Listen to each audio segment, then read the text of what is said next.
Я тренер по фехтованию и работал в национальной команде Республики Беларусь в должности старшего тренера. Как так получилось, что вы оказались в Кракове? Ну, это связано в первую очередь, конечно же, с политическими событиями в Беларуси 2020 года. Я вместе со спортсменами СОСБАЙ выступил против насилия, против фальсификации выборов, за что, в принципе, сразу же попал в поле зрения властей, и со мной не продлили контракт трудовой. Все-таки уже поступили сигналы, что есть небольшая папочка в определенных органах, и что в любой момент за мной могут прийти, так как за нашими спортсменами Левченко Еленой, там, Андрей Кравченко, Константин Яковлев. Ну и получилось так, что у меня была виза, и я воспользовался ситуацией и уехал. Но я подумал, и мы с женой обсудили этот вопрос, что лучше я буду на свободе, чем она мне будет носить передачи. Ну, подумали, что это наиболее оптимальный вариант.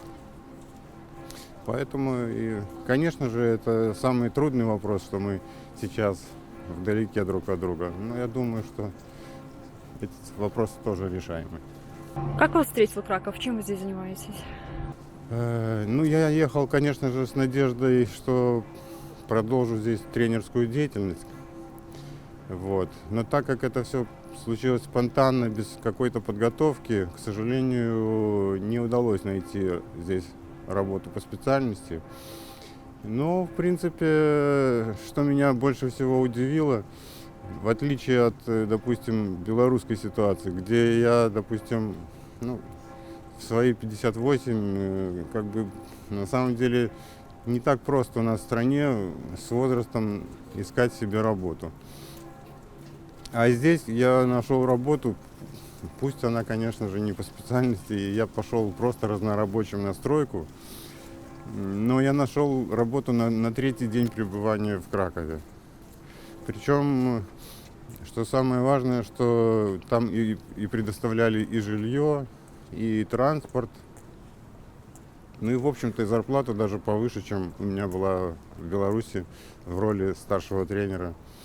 Да, работа, конечно, абсолютно другая, но, в общем-то, она позволяет абсолютно спокойно и беззаботно, можно сказать, жить То есть в это чужой в стране. материальном плане вам здесь легче? В материальном плане, ну, во-первых, конечно же, легче, потому что я здесь один. Вот. И, конечно же, мне здесь достаточно средств, чтобы спокойно существовать. И самое важное, что я заметил, как так получилось, что вот это, когда я освободился от каких-то, наверное, таких тяжелых мыслей, у меня самое важное, что случилось, у меня улучшилось здоровье.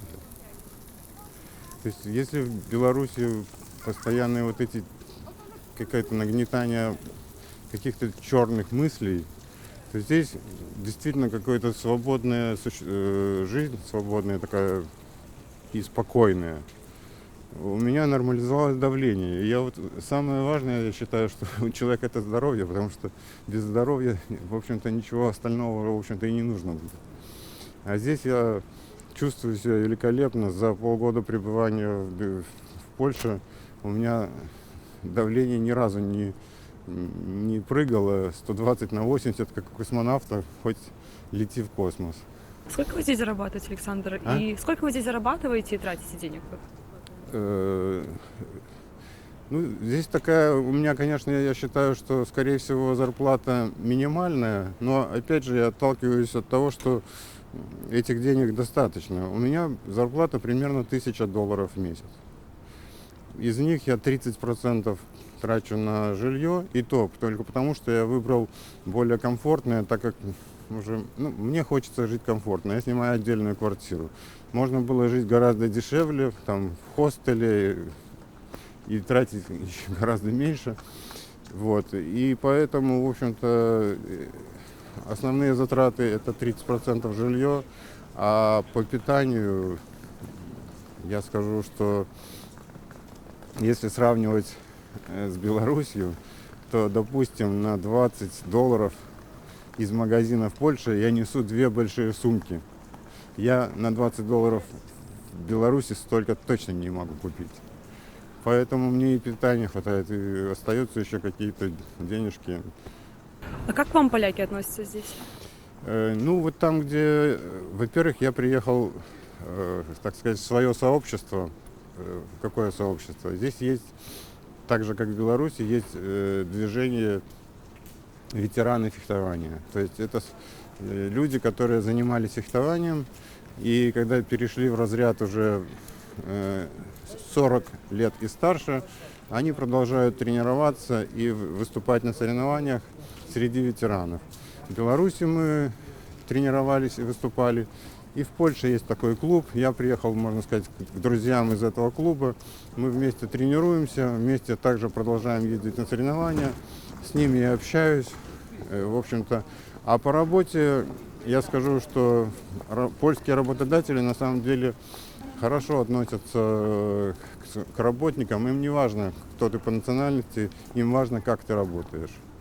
Потому что среди работников, неважно от национальности и гражданства, есть и, как говорится, и плохие, и хорошие работники. И они абсолютно одинаково могут уволить как поляка, так и украинца, так и белоруса, если ты плохо работаешь. Вы задумывались над тем, что уже не получится вернуться в Беларусь обратно? Ну, конечно, я задумывался, что и я даже больше скажу, что это такая мысль с каждым днем все больше и больше приходит. Но я пытаюсь все-таки ее отгонять. Но я не вижу ничего в этом плохого, потому что на самом-то деле можно сказать, что все равно человек ищет там, где ему лучше. И я не отрицаю даже ситуации, что, допустим, и если бы даже в Беларуси все было прекрасно, все равно люди бы не уезжали. Все равно каждый человек ищет там, где ему интереснее. Главное не останавливаться в своем развитии. Поэтому я не вижу абсолютно никаких преград для того, чтобы продолжать жизнь и в другой стране. Главное, чтобы тебе было интересно и чтобы ты себя, самое важное, хорошо чувствовал.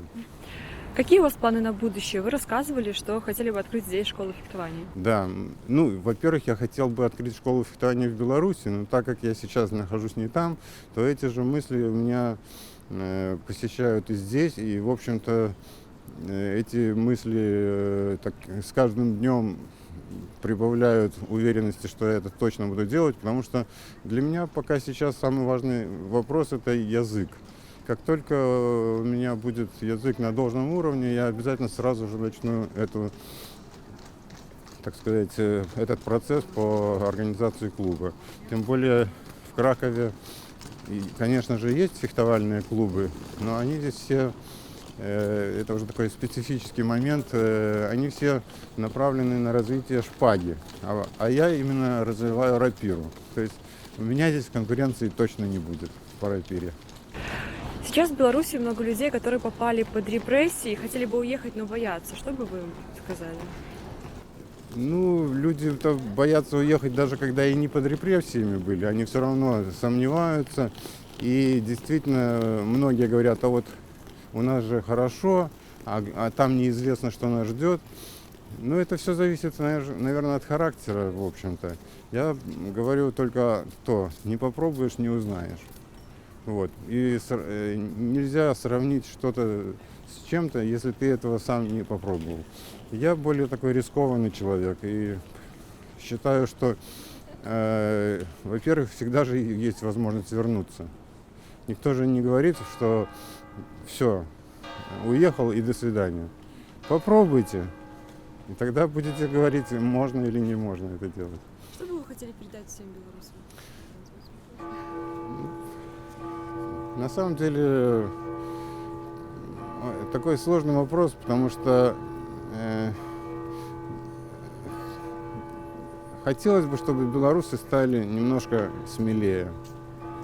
Вот просто смелости и решительности. Вот опять же, переезд это тоже своего рода решительность. Сделать шаг это тоже проявить какое-то свое качество, сделать этот сложный, но шаг. Поэтому смелость и решительность. Ну и как любить своих родных и близких, потому что только они поддерживают вас везде.